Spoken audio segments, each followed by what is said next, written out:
بسم الله الرحمن الرحیم. زما نوم اسماعیل دی، انصاف چینج یونین نایب صدر یم. زه چونکې سهار داسې 9 بجو کې زه روان وم تنګي ته، زما څخه خپل ذاتي کار و، هغې پسې تلمه. خو چونکې چې عمرزو سټاپ ته ورسېدم، دغلته کې د عمرزو تاڼې سیچوري کاشف خانه دی ولاړ و، اشاره یې راکړه. ما زه ورته سایډ ته شوم، اشاره مې ولګوله، زه سایډ ته شوم. د هغې نه پس ما سره سپی کېنو، نه تپوس نه پوښتنه، او بس سپی راسره کېنو. او زه یې بوتلم عمرزو تاڼې ته. عمرزو تاڼې ته چې بوتلم، بس هلته کې موبایل یې رانه واخیستو او زه یې په حوالات کې واچولم.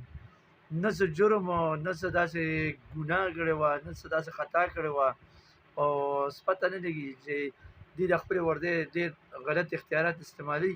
نو زه د ډي آی جي مردان نه او د ډي پي او چارسدې نه مطالبه کوم چې د ګل دروازې پورې د ده فوري کاروي وشي.